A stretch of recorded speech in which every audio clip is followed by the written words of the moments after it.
Hello, everybody. Welcome to Highway of the Hidden. I'm your host, Polar Bear. And on tonight's episode, we got Mr. Robby Raines and Mr. D.A. Roberts. How y'all doing tonight, fellas? Doing good. We're good. Good to hear. Good to hear. So, we're going to actually take a different turn tonight and go into the Perry Rice map and Antarctica. No, Robbie, we had mentioned that when you came on the show hmm a couple weeks ago, and you had said that's one of your favorite topics to go over. And I had drawn up some questions, figured we'd all jump headfirst into it. And We've done a show or two on it, haven't we, Dad? Yeah, we have. yeah, Antarctica is one of those mysteries. Like I've always tried to Google things, like different conspiracies and stuff, and I can never really find anything. It's one of those, Which in itself Yeah, is a mystery. they're very guarded about what information they share. right? And I feel like that's one of the things. Like you can look up anything, but that's one that they're like, no, you have to do some digging, some real digging to find it.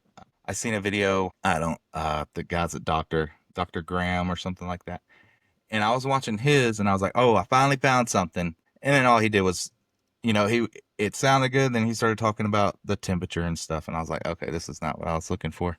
And that's it. That's literally. And I've spent, 2 weeks trying to find something, and I can't find anything. So I know y'all probably have little bit more information than I do. So let's get into it. Got a series of questions, so we'll start with the first one, right? So, what first drew your attention to the Perry Rice map? I first heard about it when I was in college, and I didn't know what it was. A friend of mine and I got to talking about different conspiracy theories and stuff like that, and he brought it up. He said, "You ever heard of the Perry Rice map?" I'm like, "No, what the heck is that?" He said, "It's supposedly a map of Antarctica without ice on it." I said, "Bullshit! There's no way they got that." He's like, "Well, look into it." So I started researching, and sure enough, he was right. And but I never actually saw more than just fragments of the map until years later. But I've got a copy of the publicly available information. The actual original still in a museum I believe it's in Turkey. Admiral Piri Reis was a Turkish admiral in the 8th century, and in his collection they found a map that is now referred to as the Piri Reis map. Well, after they started examining it, they believed it was a hand-drawn. It is a hand-drawn map, but it was a map that was referencing numerous older maps. It was a hand-copied map from previous maps from we don't even know where. But Pira Rice had seen those older maps and had made a handcrafted copy. And that shows trade routes, it shows settlements, it shows ports, it shows all kinds of things that are on this map that we didn't know what it was for the longest time. I mean, people would look at the map and go, okay, this is a great map, but where is it? And up until 1972, nobody had a clue. They would take a guess, like, is this maybe Africa? And they're like, no, the coastlines don't match. Place names don't match, or things like that. And then in 1972, the United States Navy was doing deep ice sonar soundings of the ice shelf on Antarctica. And they discovered then that the Piri Rice map is actually a chunk of Antarctica with no ice on it.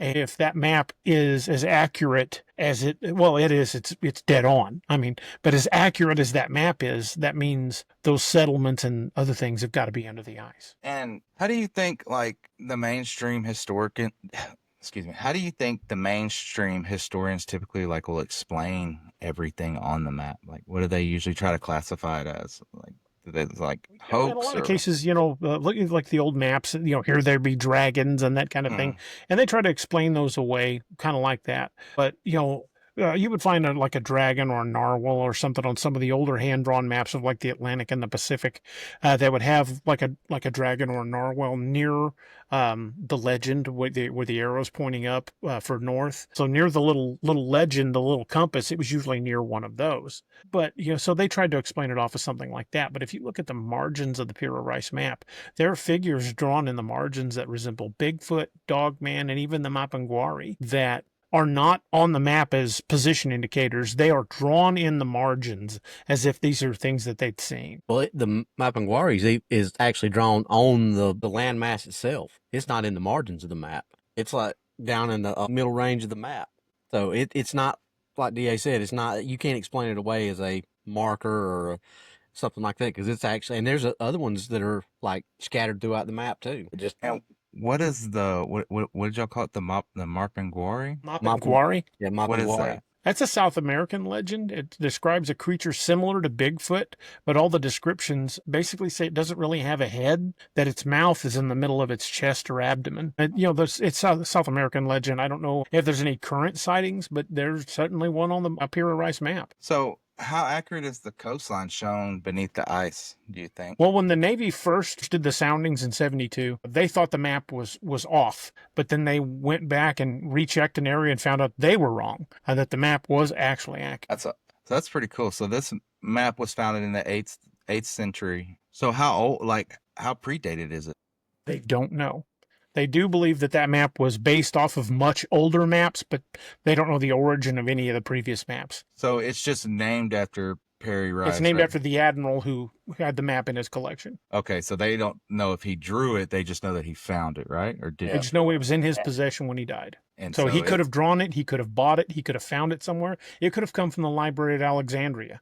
We don't know the origin of the map. We do know it's hand drawn, and they do believe that it's based on much older maps. So what do you think makes this map so mysterious compared to the others from the same era? Like, is that the only one they found from that era, or they found different ones? There are other odd maps floating around, but the Piri Rice one is the one that's really just kind of stands out as being the big mystery, because no one can figure out how the hell he would get a map of Antarctica without ice on it. They believe it's been covered in ice for thousands of years. Or at least that's what they try to tell us. That's what they tell us, yeah.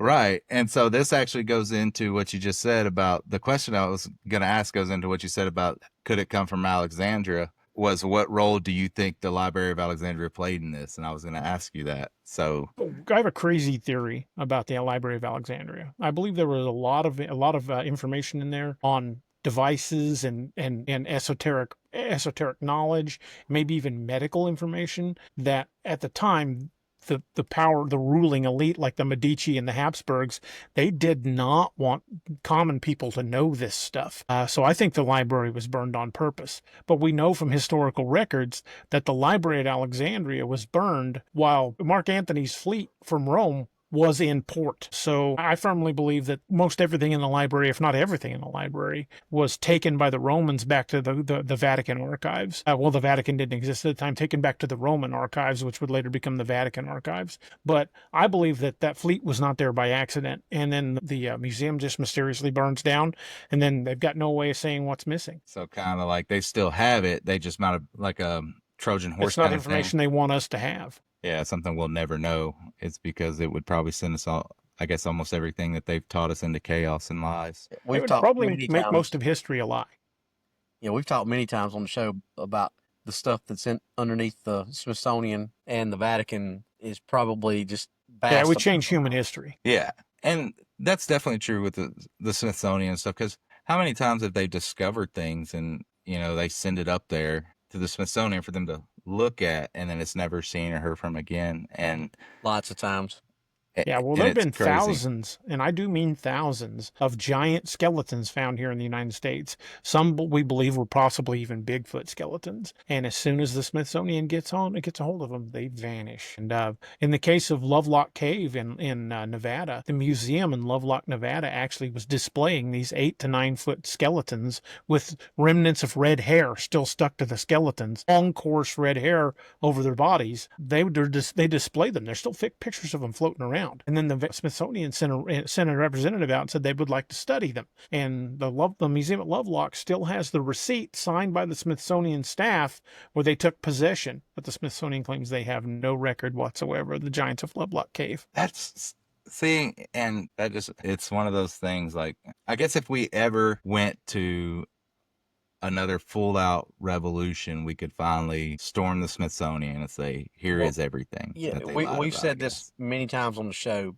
but you watch movies and you think, oh, yeah, that's fantastical, and that's this, and that's that. When you start really thinking it, and I'm not saying in the terms that the museum comes alive at night, when you watch Night at the Museum and you see all the stuff that they've got, especially I think it was like the second or third one where they actually go underneath the Smithsonian and start looking at all those.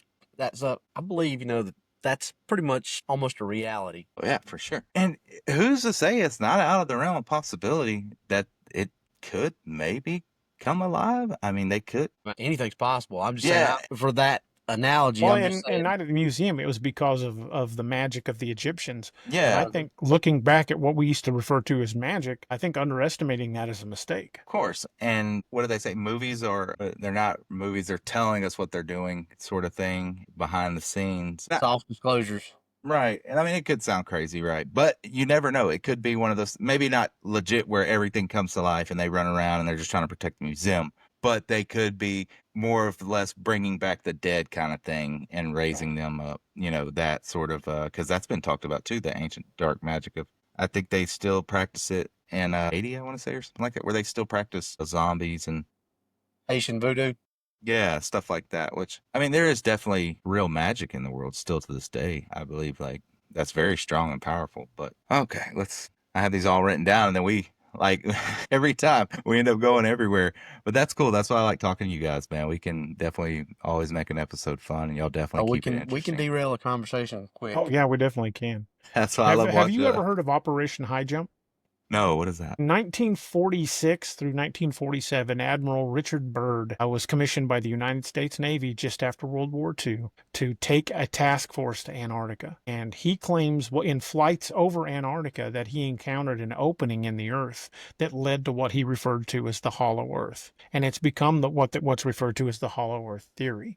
And we've discussed this on our show a number of times. But he talked about encountering futuristic aircraft that matched nothing that we had, because those were old prop-powered planes. This was just after World War II. And he claims that him and his pilot were actually able to fly into the opening and found a full thriving ecosystem now. So I know there's been a lot of talk about, I've heard of Hollow Earth, right? And there's been a lot of talk that there's creatures down there that it's just pure like evil, right? They seek to destroy. What are those? I recently discovered this, through the minimum information that I can find on it.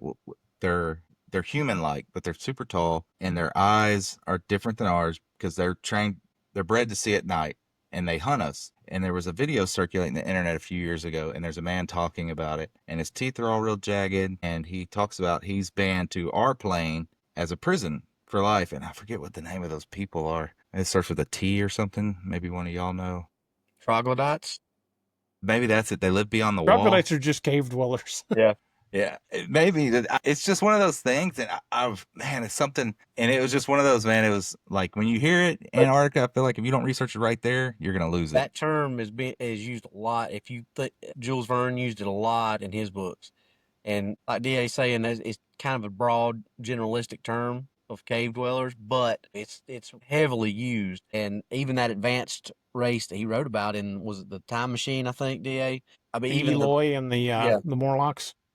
I mean, that's pretty much what people were referring to, and it could be what people have just kind of, like I said, broad generalistic term, and just kind of dumped them all into one. Yeah, I wonder, man. Now it's gonna bother me. Let me hold on. Let me Google this. While you're googling that, yeah, the thing that we've talked about before is when you think about people like Jules Verne, like we're talking about. Da, when was 20,000 Leagues written? Late 1800s. And think about the Nautilus, how he described that. What was he describing? Nuclear sub. Yeah, a nuclear sub. How did he describe what we basically have now as a nuclear submarine? How did he describe that in the late 1800s?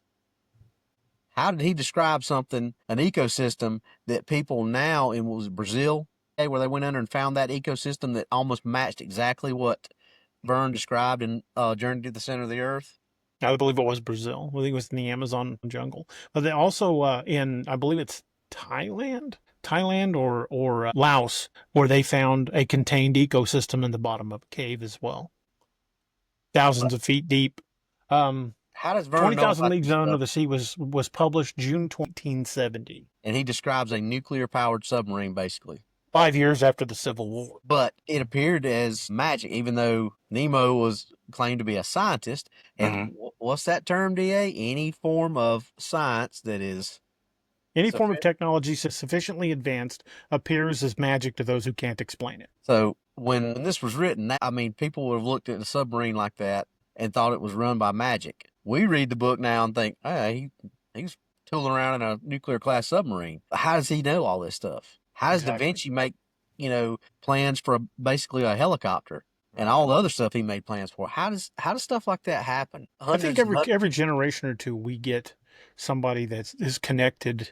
Like for example, there's a theory that writers don't really write their stories. They see something in their head that exists in another dimension, and that's just the story they create. That's one version I've heard of what writers actually do. And while I think it's really cool, I don't know if that's really factual or not. But it's interesting. It's an interesting theory. But some of these writers were so tuned in, like Jules Verne or H.G. Wells, that they were predicting technology that was generations ahead of what they were able to do at the time that they lived. And it's just astounding how accurate they were. And I think I mean, look at Tesla. Tesla was ahead of his time. right. And it goes back to when they say Tesla died, and then that they went in the house and the FBI were looking for something that supposedly had a time machine, right? And that's the only thing they didn't find. They found everything else. And then if not trying to get on a political soapbox, but there was one man that found the time machine, right? And it's our president's dad or grandpa.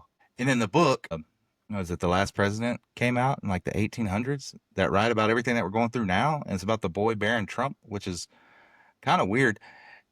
And I think time travel is definitely real. I think it just has to take a lot of. Well, Einstein proved that it's possible. I think it's already been done. Yeah. I think it was done. It was done in the 90s. And there was a German experiment called Die Glocke, and they don't know what happened to it. It was some sort of rotating a craft inside another craft, was using some sort of like red mercury as a fuel, and we still don't know what it's for, and we've never found what they call Die Glocke or the bell. Well, the movie The Final Countdown was based on what we think was an actual time travel event.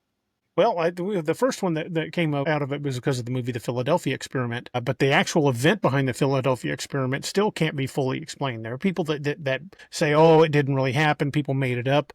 But two different harbor masters reported the USS Eldridge in their harbors at the same time. One reported in Philadelphia and the other in Norfolk, hundreds of miles away. There's no way a destroyer was in two places at one time. Yet people, even eyewitnesses, said when they activated what was to be a invisibility screen to protect the ship from radar, that it literally just disappeared. The Eldridge did. And when it reappeared, there were crewmen fused into the decks and burnt alive. And what I was able to gather, they classified that as a failed experiment. The USS Eldridge did disappear from that harbor, I firmly believe.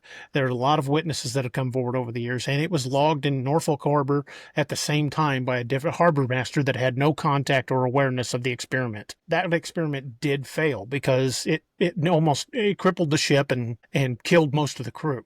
But they tried again. And my uncle, who's passed away now, was an electrician's mate on USS Enterprise in the 60s during the Vietnam War. And he told me that one night, he didn't really talk about stuff like this. He was one of those old school guys that, he took his old security clearances very, very serious. Right. But one night, him and I got to talking sci-fi and drinking beer. And I was 20, 21 at the time. Him and I were just sitting, talking sci-fi and beer.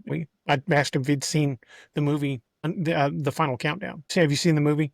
It's where there's a strange storm at sea and the USS Nimitz goes back to World War II, goes back in time. No, I've never. A nuclear-powered carrier gets sent back in time. Great movie. It goes back to the day before the bombing of Pearl Harbor. Yeah, it appears. It's a great movie. If you have not seen it, you should definitely watch it. I'm going to write it down. It's called The Final Countdown. Martin Sheen's in it. A lot of big name actors. Kirk Douglas is in it. Kirk Douglas is in it. I got it wrote down. Yeah, great movie.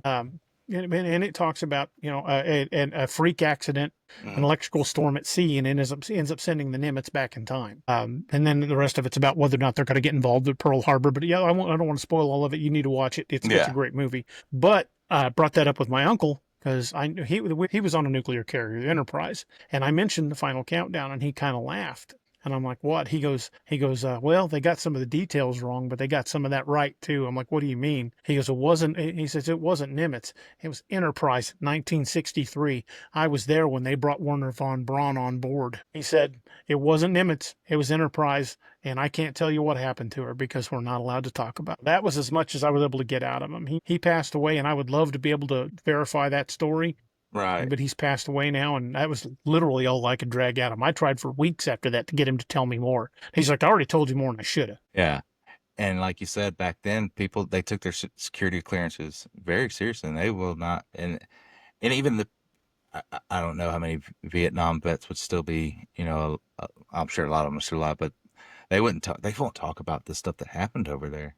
Yeah. Security clearance wise. Especially if it, yeah, anytime you've got a security clearance, it's so difficult to get a security clearance. When I was in the Army, I had a top secret SCI clearance. That's sensitive compartmentalized information. That's pretty high level. I mean, short of Pentagon level, that's pretty damn high. Right. And there's still things that I just, Yeah, you I'm not can't gonna never talk about it. I release. mean, and when you get that clearance, you basically agree to never discuss it, and that's what it's for. And I know there's there's a time limit on certain things you can talk about, but most like it never expires. Like you Yeah, And even people that have that high of clearance, once you've got that type of clearance, even once you're out of the military, you've still got to get permission from the Department of Defense to leave the country wow, to make because sure you're you're still not considered a spilling. critical Yeah, asset. still considered someone that could spill like the state secrets and stuff like that. And so I know this one's different. I know, we'll get back to Antarctica in a little bit, but so what the Bermuda Triangle and things disappearing right there, do you think they enter some kind of weird time loop and just go somewhere else, like with time travel, or what are y'all's opinions on that?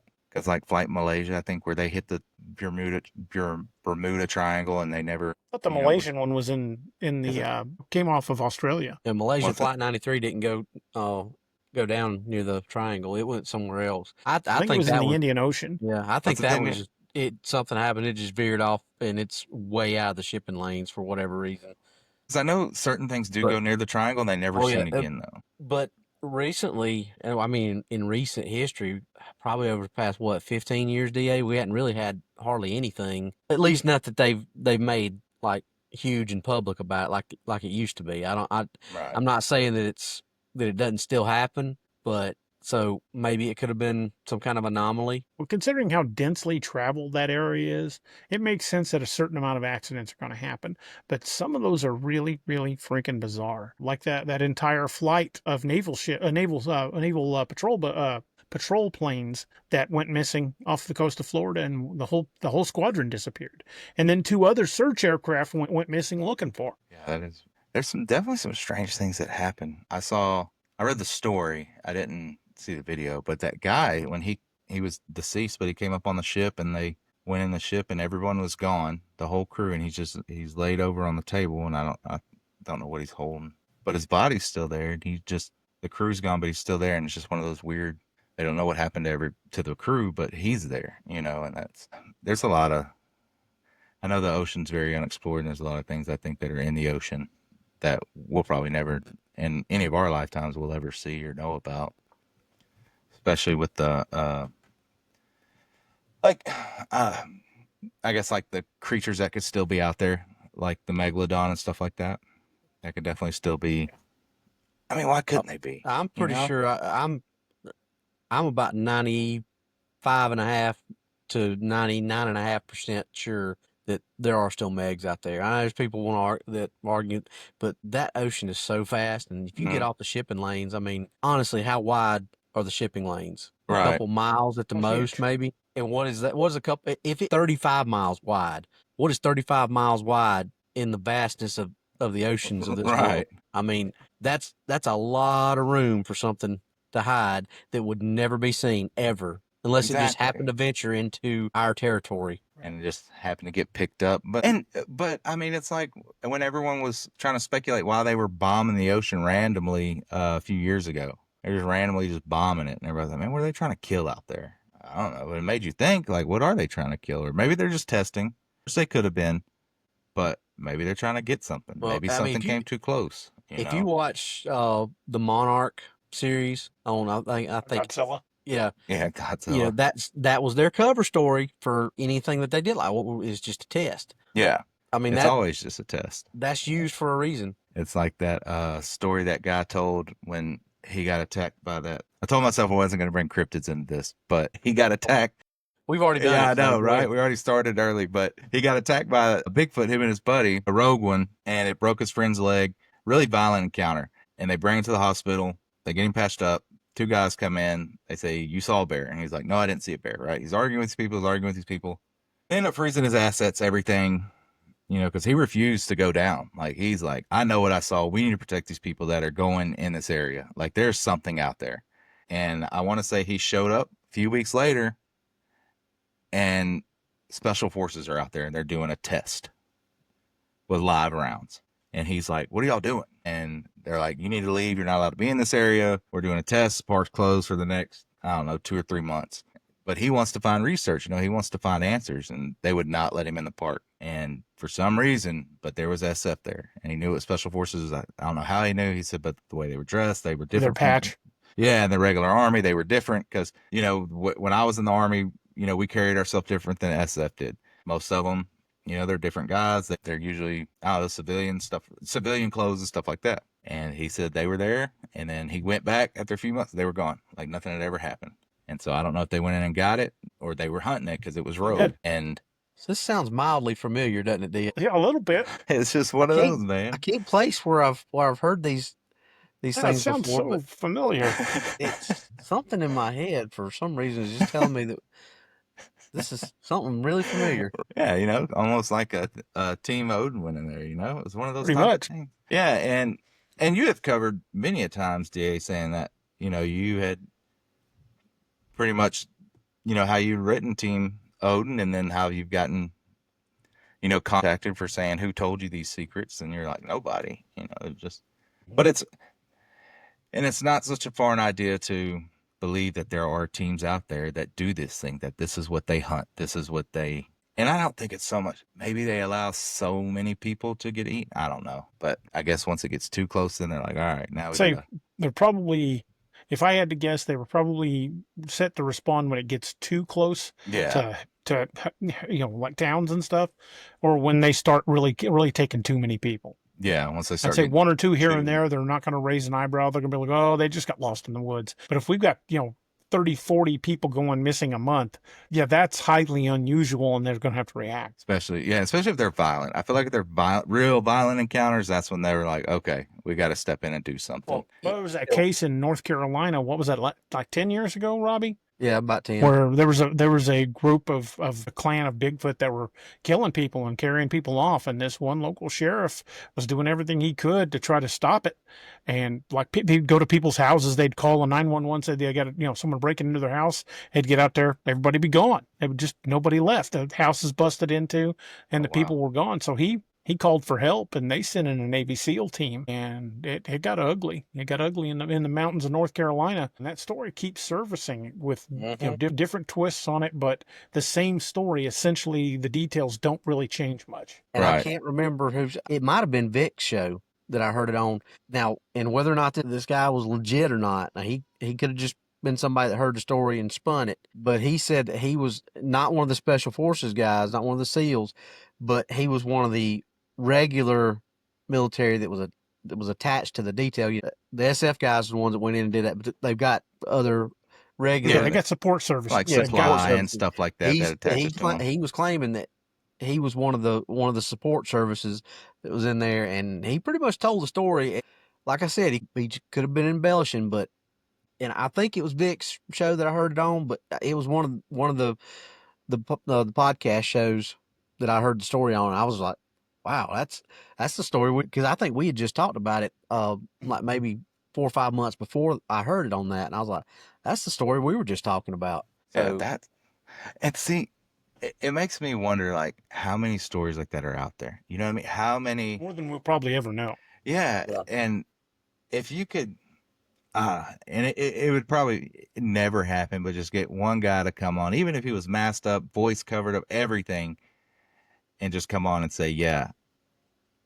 But the thing is, with the way everybody is, even if they did come out and say, yes, this was me, this is what happened, this is where we were at, this is how we were attacked. I went in, I killed it, like the giant of Kandahar, right? Nobody ever believes that this story happened. Oh, no, that's fake. No, that didn't happen. But it's like the same person's telling the same story, and the story never changes. Either he's that good at lying, or you know what I mean? Or he's telling the truth. And it's just like, we have kind of a second-hand source that while they didn't say that they were privy to the incident that happened, Mhm. the Giants of Kandahar. They weren't actually involved in that, but they were part of an Air Force crew that routinely flew supplies in and out of Bagram. And at night, when they were using their night vision climbing up out of the mountains, that they would see these giant figures walking around the mountains all the time. Yeah. And it's just, and that's what I'm going back. If you could have somebody that could come on and they could say, hey, this is what happened. This is where I was at. This is, even if they came on like my show Oh, or your then show we and fall stuff. back to the same thing with Yeah. my uncle. Those guys will not violate their No. clearance. And if they did, Cost they them their wouldn't- pension, cost them Yeah. everything. And I think it would cost them probably their life. I think at that point they would, because like, Depends on how much they revealed. Yeah. yeah. And like, I was listening to one of your shows and y'all were talking about this and how you were saying like military guys will contact you and say, hey, I want to tell you about this encounter, but you can't use my name. You can't use the story because, It happens more than you realize. yeah, because the people with here, law enforcement or with judges or lawyers. I've had a couple of surgeons talk to Yeah. me on the as long as it was condition of anonymity, but not reveal who they are ever. I've had Because a too many number of people people know. with a lot to lose say, I'm going to tell you this story, but you can't put my name on it. because people think, well, exactly, because too many people know, and then they'll lose everything, right? And it's just so crazy, and it's, and I know, like, okay, I get the government wants to cover things up, and I get that. That's what they've done since, the elites got back in power. They've been covering everything up, right? Since the 13 families came back in.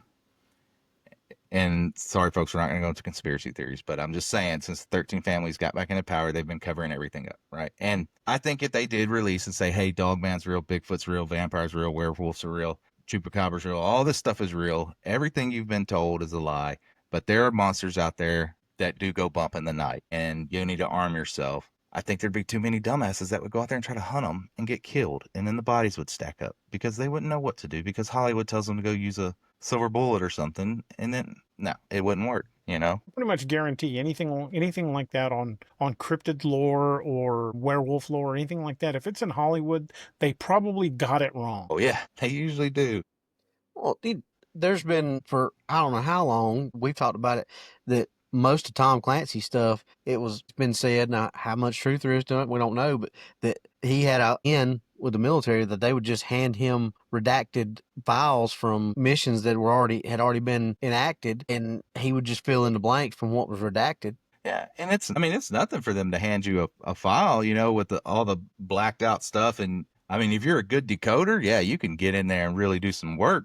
But It's not like with any technology that the government considers classified. Like, for example, let's just say nuclear subs. If you look up on Google, you look up nuclear subs, how deep can a nuclear sub dive? They have the standard line that they can dive in excess of 200 feet. Yeah, no kidding. Skin divers can go that deep. Guys with a scuba tank can go that deep. But then you look at other things that aren't classified because foreign militaries, their stuff's not classified here. right, And, well, I was doing some digging because I am researching a book that is going to involve submarines. And I started checking on Russian subs, not ours, Russian subs. And they flat out admitted there are numerous Russian subs that are capable of diving below 3,000 meters.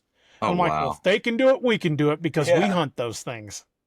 So we probably go twice that, 3 times Probably. that.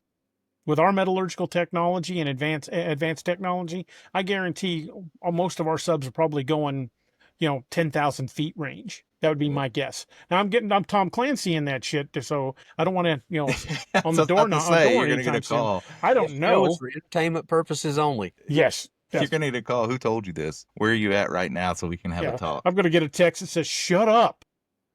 You're saying too much. You're talking way too much. Yeah, if we were live, I might just get a text. Yeah, But who's watching it? right. One of Dude, those things. shut up.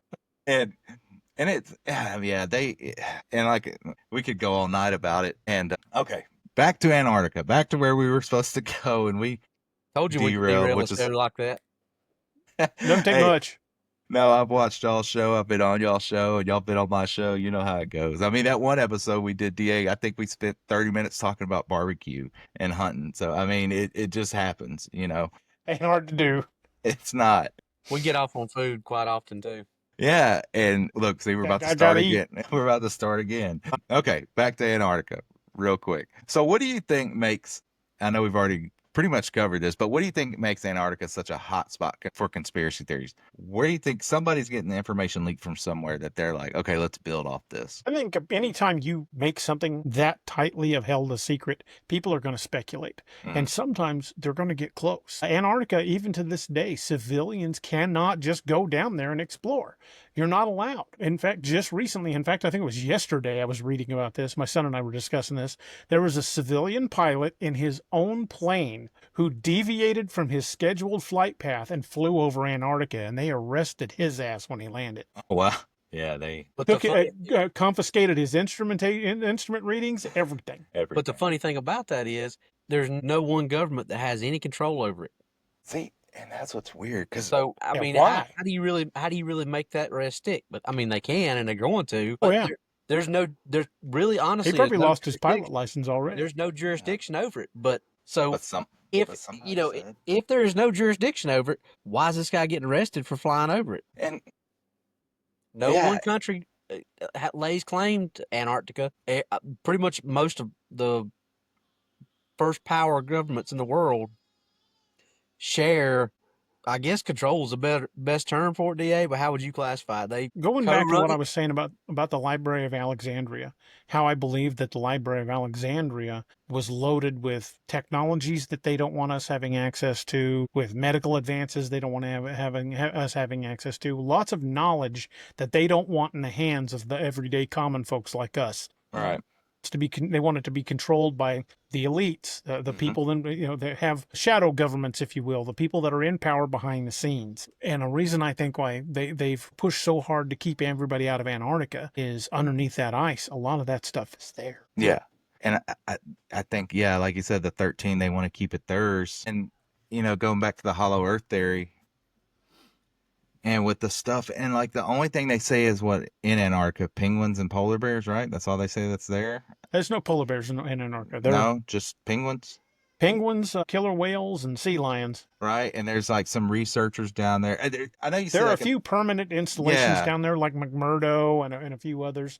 But for the most part, there's just not a lot of settlements down There's there. nothing there. There are no like living settlements. It's the ones that are there are like military observations, like McMurdo. McMurdo is an Air Force venture. It's for scientific research, and you have to have permits from the government to even go there to start your expeditions. So it's pretty tightly controlled, with very few permanent settlements on Antarctica. And I know you have to have so much money to even book a flight there to like the real Well, part before of you're even Antarctica. allowed to go to McMurdo, you have to have a clean bill of health. You have to have your appendix removed, whether it's bad or not, and have to have any bad teeth pulled, Oh, wow. because there's no Wow. doctors down there, very few anyway. And if you've got an emergency, appendix burst or an abscessed tooth, you're boned. Yeah, you're You done. might not get out of there for 6 months, depending on the weather. There's nothing there. You're going to be going all Tom Hanks with an ice skate trying to knock your tooth out. But yeah, that was a pretty wicked scene. And then he ends up Oh, thick. catching fish after that. What a normal guy, right? Him and Wilson. I don't think there's any Wilsons down there. There might be though. All right. Okay, so and now this one, it's going to start going into the conspiracy theories a little bit. So do y'all believe that there's still like some secret Nazi bases still there at one time? Do you think like the Nazis were there and then that's why it's so secretive, or do you The think they were there Nazis first? supposedly built an under the ice base called New Schwabenland, and I believe it's still there. Right. It's that they're still operating it, right? Because I know if you go Well, they've just recently released declassified information that Hitler didn't die in the Fuhrer bunker. He died in Argentina in 1963. and that was on the History Channel. What was it? Finding. And they talked about the rat lines, how most of the Nazi hierarchy was smuggled out of Europe before the war even ended. And if you go to their places down like on the, I can't remember the name of the little town, but it's right on one of the biggest deep water lakes in the world. It's Barloche or Barloca. I don't know how to pronounce it, but there's a little village right there where just outside of town is a Austrian chalet built there in the mountains. Oh, wow. It's supposedly where Hitler lived out the rest of his life. But if you look in the surrounding villages, you see a lot of people with Hispanic names that are blonde-haired and blue-eyed. So the Germans are still running around down there. And in Argentina, in the last 10 years, there's probably been a dozen finds of gold and Nazi artifacts hidden in houses. Oh, wow. But for years they told us all that. But like you said, now the classified's coming out. Now they're opening up about a few things. Even I think they released the JFK files not that long ago. And that did not get the fanfare it should have, because they No. basically just said LBJ killed him. Here it is, and Yeah, everybody was right. like, okay. Yeah, everybody Like, know, those are why is this conspiracy not, friends. the I think world shattering news around the world everywhere? because I think so many people already believed that was Mhm. what happened. Because we've had you and I are close to the same age, Da. We've had the magic bullet theory beat in our heads our entire life, and we never bought it. And I don't think many people did buy it anymore. So I think when it came out, it was like that's what we knew that. Thanks for Yeah. Yeah, taking so Oswald long was a to patsy and never fired a shot. yeah. No, and that's why they killed him right there before he could even open his mouth and say, "I didn't do this." And man, it's. I think everybody just owes conspiracy theorists an apology, and they need to say, "We're sorry for saying y'all were crazy." I don't like to use the term conspiracy theorist. I've now updated that. Why I'm now a current eventist. There you go. Yeah, I like to use truth seeker because that's usually what I find is the truth. Especially if you really start digging, which I don't want to go too far into that digging path right now, but I've been doing a lot of digging on some certain events, I'm certain telling you, once you people, and start down that rabbit oh hole, yeah, there's no going back. It's once you peer behind the curtain, you can't look yeah, away. my life hasn't been the same since I started in 2012. So The one-way switch. Once it's flipped, that's it. Like there's doesn't go back. nothing. There's no. I know I told this story before. I told that guy when he asked me. He said, "Man, I heard something today, and I forgot it was just something small. I might have been asking about why they do this in Hollywood. Something about the statue for the Grammy. Something little. I forgot what it was. And I was like, yeah, man, they're worshiping an Egyptian god. He said, oh, but they always thank God. And I said, well, yeah, they can. It's not. You can thank God. That's not gonna. Doesn't mean you're thinking like the Christian God. You can think any God. You know. Oh, okay. And he started asking something. I said, man, look, just read the book Behold a Pale Horse, and that'll answer a lot of your questions. Like 3 days later, he's like, man, you ruined my life. I'm like, how do I run your life? And he's like, I can't look at anything the same. I can't listen to music the same. Like I'm always looking for symbolism. I'm like, yeah, man. Try to tell you once you start, you better make sure you're committed to it because there's no, there's no dipping your toe. Once you're in, you're in. Did I send you those two accounts from here in Missouri, the one with the game warden? Uh-uh. I thought it was you that I sent them to. It must have been Daniel. Never mind. That would take an hour to explain all of it. Okay. I thought you were the one I'd already sent that to. I'll have to send it to you, and we'll save the story for another time. Okay. So, We'd be on another hour while I explained just the backstory. okay. Okay. All right. Here we go. So, what y'all's takes on the alleged pyramids that they keep finding down there? They just found one in Wyoming. I did not. And recently we're doing excavations and using LiDAR on an area of Wyoming that they thought had odd-shaped mountains. Turns out one of them's a freaking pyramid. So it brings everything back to that full circle pyramid or Well, that full circle. we're pretty sure a friend of ours found one in New Mexico. New Mexico. Certainly looks like one. So it brings it back to like, why is the Grand Canyon marked off? Why did they find Egyptian hieroglyphic? It seems like they're closing off more and more of the Grand Canyon Right? every day. It's like when they filmed those two guys walking in Mexico, and they said, "Where'd you come from?" I think they said India. How'd you get here? We walked. They're like, "No, you flew." No, we walked. Well, how'd you walk over here? Yeah, it's across the world. No, we walked. It's like right there. I'm like, what?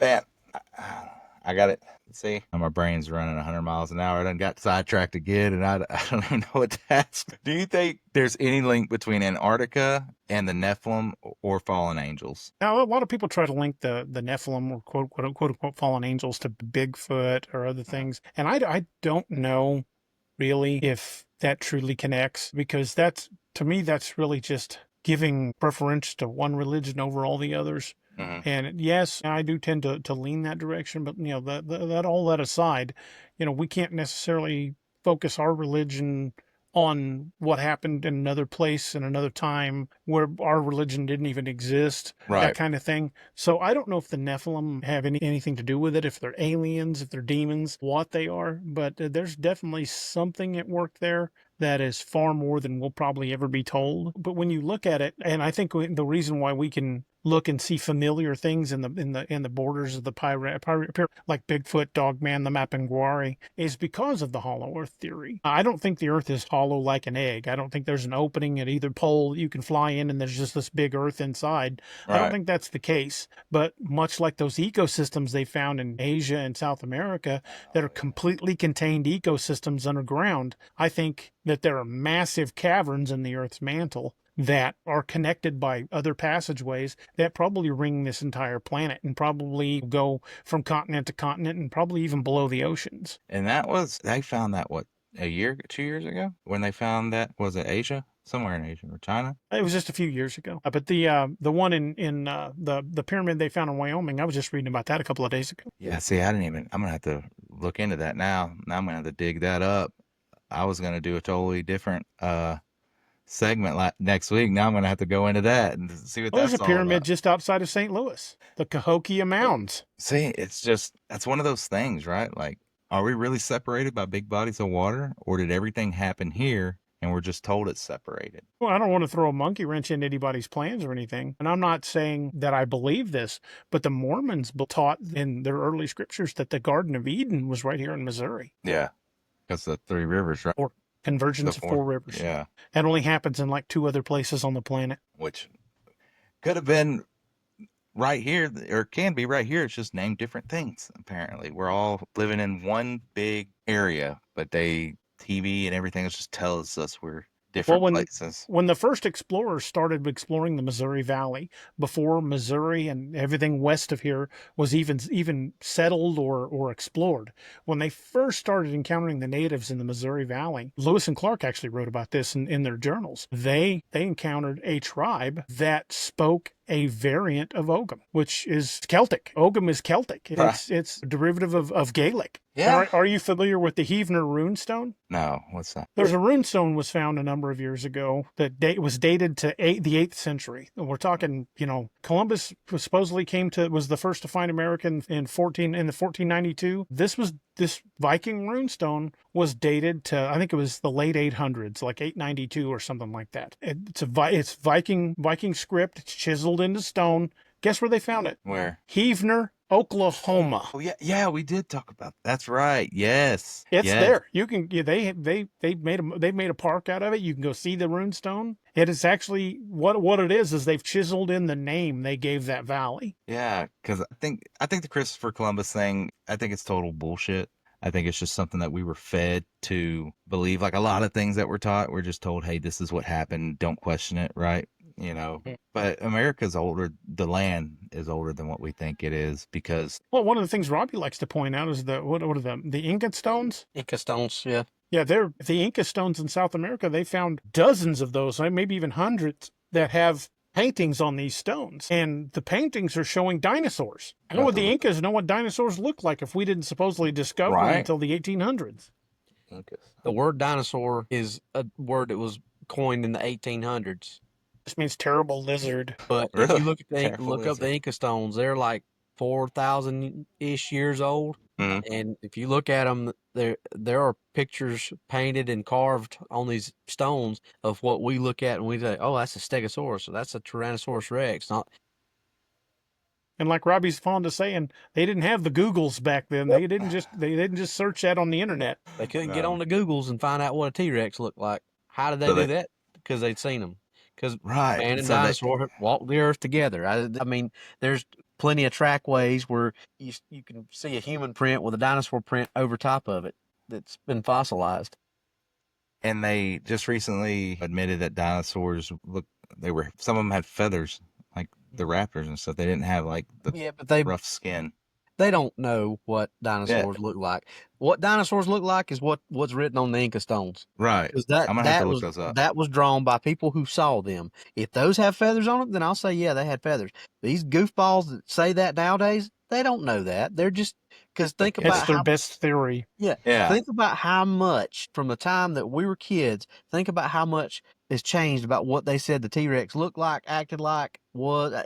It's changed 500 times in my 51 years. Yeah. And now they say the T-Rex's closest living relative is a chicken. So on Jurassic Park, instead of that thing leaning forward and going, It should have went right? And it shouldn't. Yeah. So, had a big, I big, don't, cone on top of its head, rooster comb.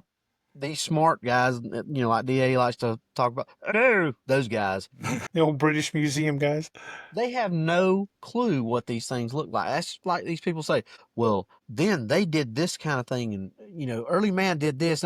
How do you know? Were you there? Right. No, you weren't. You're just guessing. You can't sit there and say, I know, I'm smart. I know this. No, you don't. You're guessing. It's all Well, speculation. like in the 80s, when they first discovered the bones of like Cro-Magnon man or Neanderthal, they would put them in museums with these reconstructions of what they believed they looked like, but they made them look as human as they can, maybe swarthy skinned or sloped foreheads, but they made them look very human with furs and stuff thrown on them. But you don't know that from the bones. Now all you've got is the bones to go by. Now flash forward to just a few years ago, there's a guy from Australia named Danny Vendramini, and he wrote a book called Them and Us: How Neanderthal Predations Shaped Modern Man. Fantastic book. Danny, you know what a forensic reconstruction is of a skull? Yeah, it's where they try It's like to. how if they find a skull out in the woods and they want to know who the person was, they'll have artists do a forensic reconstruction, and it's a whole process, but they can tell you almost exactly what the person looked like just by the condition of the bones and everything. Well, he had one of those done to a Neanderthal skull, and what came out of it didn't look like anything from the old British museums. It looked like a modern Sasquatch. Bigger eyes, the dark eyes. Yeah, if you get a chance, if you don't have a copy of the book, you at least go on YouTube and watch some videos on it. The guy's name is Danny Vendramini, and the book is called Them and Us: How Neanderthal Predation Shaped Modern Man. I've got a copy of the book. It's a very informative read, and it makes a lot of sense. And building on that, there are things that, and I think it was the Piltdown Man that they put all this, they put all this stuff out there and said all this stuff.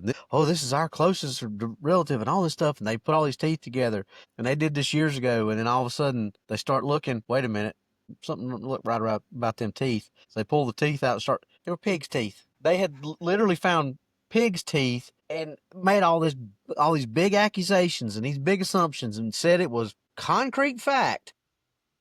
And when in fact it was just, what do you call it, a swag? Yeah, swag, scientific wild ass guess. I like that. And I think that's what a lot of it is just guesses, right? They don't. It is. And like I said, they don't know. Nothing against doctors, but it's the same thing. You think about it.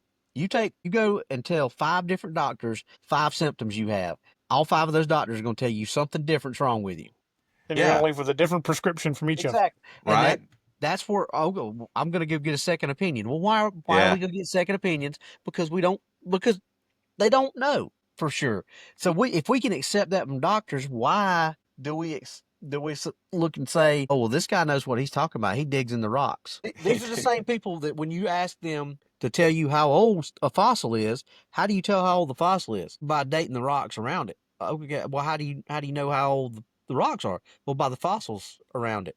That's circular reasoning. They can't answer that question. Radiocarbon dating has been proven time and time again to be very, very inaccurate. They radiocarbon dated a live seal, and it came back that it was 1 million years old. This is factual stuff. This is stuff that is anybody can find this. It is not radiocarbon dating. Basically, if something has been really close to something that's got radioactive isotopes in it, it's going to show a greater date. But they swear by this. This is how we know how this stuff is. They can't ever explain things like polystrata fossils. You know what a polystrata fossil is? Like, you break the word down, poly meaning many, strata meaning the layers of the earth, and then obviously a fossil. Right. A good example of polystrata fossil is a petrified tree. Okay. So explain to me, if all these different stratas, each layer is like, what, 10,000 years, they say, DA? Yeah, something like that. Each strata is 10,000 years old. So this one's 10, 20, 30, 40, 50, 60,000 years old, right? And this tree is buried all the way from number 10 all the way down to number 6, so making it 60,000 years old. So you tell me that tree stayed there for 60,000 years and didn't rot while it fossilized. And they'll say, yep, nope, because fossilization happens how? Very quickly, with pressure, water, and things like that. DA, what do we know that happened that would have caused lots of layers of strata building up on things that would have been really quick and had a lot of pressure? Well, Maybe the meteor impact that took out the dinosaurs. And maybe a flood that happened. Things that happen really quick, not Yeah. things that happen over millions and millions of years. That tree did not stay buried in those multiple layers for millions and millions of years and slowly fossilize. You can take an acorn and do an experiment and take a 5-gallon bucket and you can fossilize an acorn in your backyard. But what drives me up the wall about this is they look at it and they look at people like us and think they're smarter than us and think they can hoodoo us, and that's what they've lived on for years and years and years. But people are starting to Challenge it. they're Yeah. starting to challenge it, and they can't answer it. Time is the only thing that they've got on their side. What happened over millions of years? Well, okay, well, explain this then. Well, it happened over millions of years. Okay, but you didn't explain it. What happened? And they just keep going around and around doing the same song and dance. That's why when people say, well, we know that it looked like this. We know it had feathers. How do you know? Yeah. There was no feathers. Feathers don't fossilize. Yeah, there was no feathers attached to that bone. So how do you know it had feathers? You're guessing and you're making an assumption that it had feathers because for so long we've been told that dinosaurs were related birds and dinosaurs were related. Okay, well, birds got feathers, so dinosaurs must have had feathers. Well, if dinosaurs were related to lizards, how many lizards are walking around today with feathers on them? Right. Same thing with What does the word alligators. Tyrannosaurus mean? Lizard. Tyrannosaurus rex, terrible tyrant lizard. Not terrible tyrant vulture, terrible tyrant parrot, terrible tyrant chicken. No. And they feed us the same line, but like you said, people bought it for so long, but they never have Well, because an it was in the answer. history books, and then in all the books we read.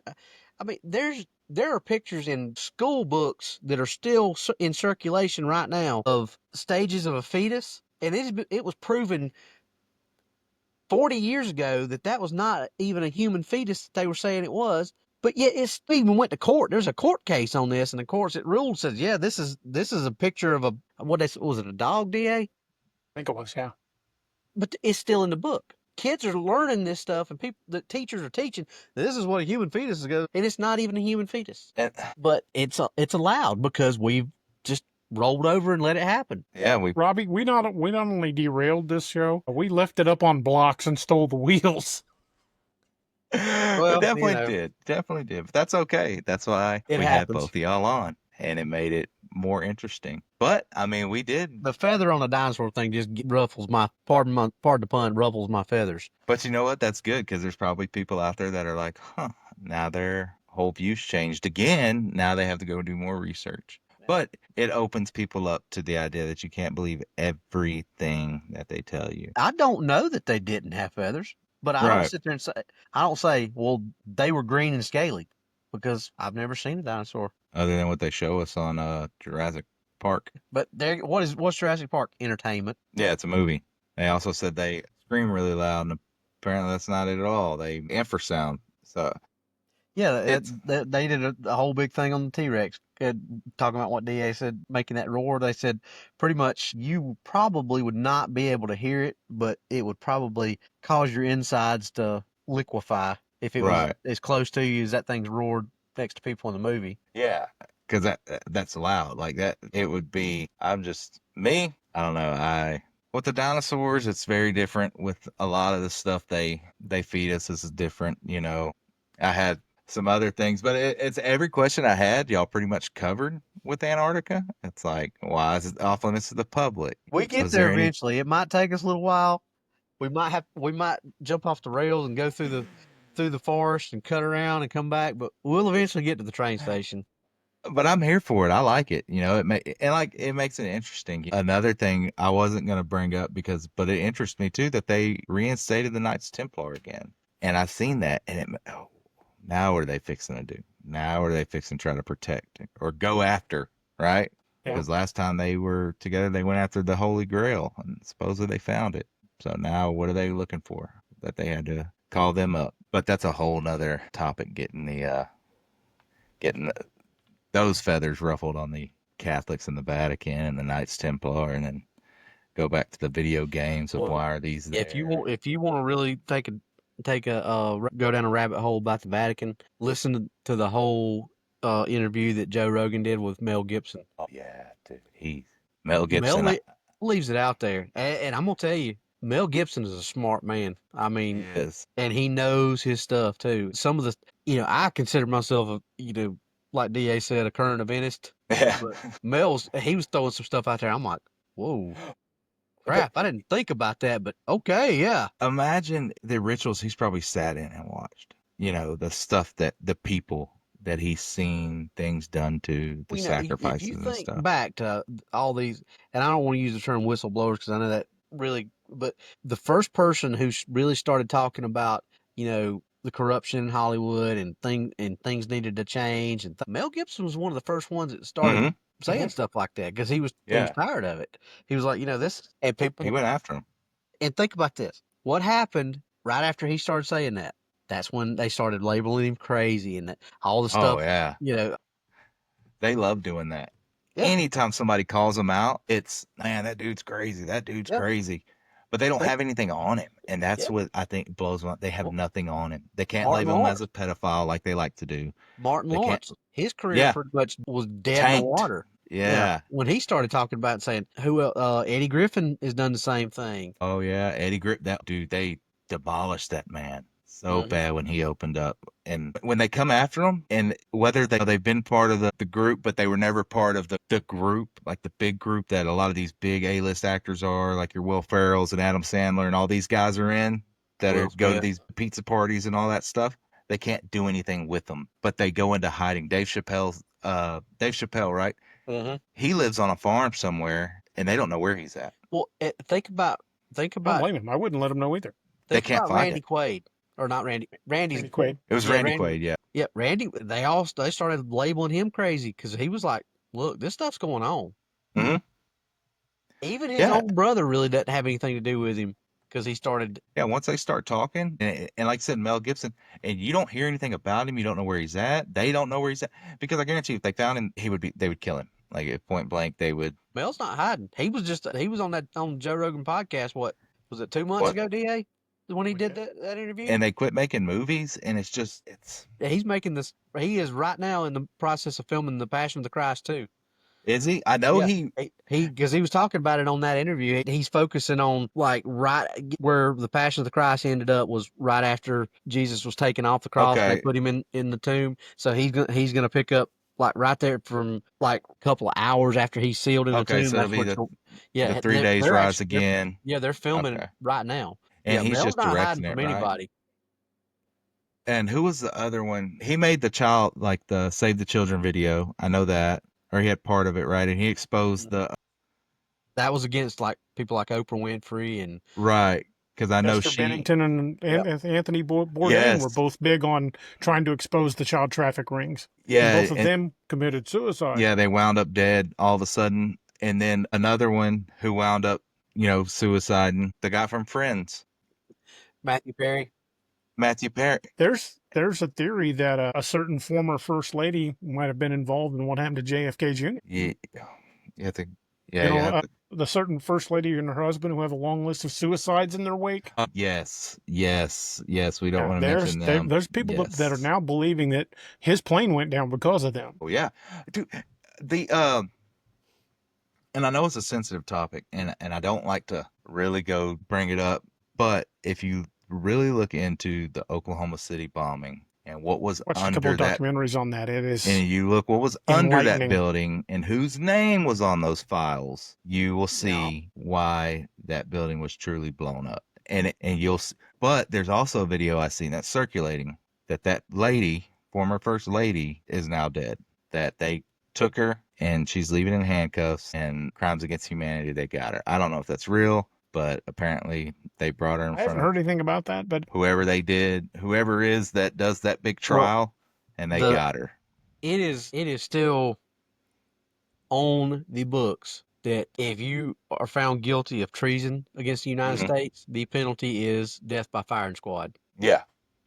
And That is still. and they've committed so much of that. And you know anybody that what goes Thomas against them. Jefferson once said, right? Thomas Jefferson once said that in order to keep the wheels of government moving the way that they're supposed to do, was every 5 years you should take every politician in the United States, line them up against a wall, and kill every third one until the rest to get back to work. I mean, dude, and Yeah. There's And so much. back when the Constitution was written, government service was not meant to be a career.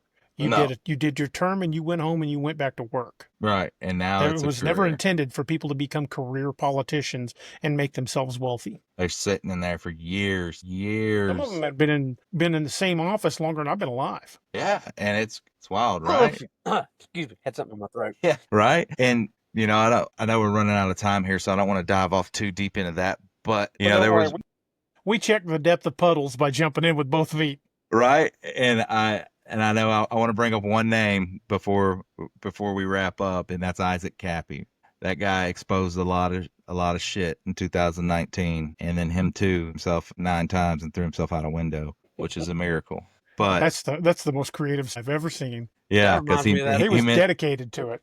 That he reminds me mentioned of a certain few that people on his YouTube video podcast, and from that was it. years and years ago. That little Norwegian kid who was doing the fake unalive video where Yeah, he said, he's gonna hang himself. He's gonna take pills, and then the camera backs up, and you see he's got the dummy that's dressed up like him, and that's what that reminds me of. yeah, and that's what it was, man. It was one of those. Once you start exposing their secrets, but we'll have to come back to that. But if you look at old former president, he looks drained of his energy and his life force, and we can get into a certain topic of creatures out there that do that to you. And I think that the former first lady might be a part of that group too, because I know once you get to a certain level, which I've been learning about recently, you have to choose. You can either choose the Lycan route or you choose the vampiric route, which most people don't choose the Lycan route because apparently it's very painful. So they choose the vampiric route. But you have to do so many sacrifices and rituals to get to either one. But like I said, we'll have to come back to that. But yeah, if y'all want to, let's plug y'all stuff in and we'll go from there. We can say it one time as far as where you can find us, so we don't have to vote. You can find us Wednesdays and Saturday nights on YouTube, 8 p.m. Central. For now, still DAX Machina, but soon the name change will be taking effect. Probably another couple weeks, DA? Hopefully sooner than that, but I've got to get some stuff done first. Well, at least that time frame, maybe sooner. We're working on it. For right now, still DAX Machina. Soon it'll be. You want me to go ahead and say it? The name of it, since we're changing to the Nightmare Hunters. I'll let DA explain that on his part of it because it was his idea. You can find my books on Amazon under Robby Raines. I've got 2 right now in the Shadow Walker series, Silver Star and Shadow Walker's The Creature Escape or Swamp. About 40,000 words into book 3, and book 3 is going to start revealing some stuff and start tying some stuff in, maybe? There'll be some connections in the web. Some threads have been added to the web of a big universe that's forming. Let's just put it that way.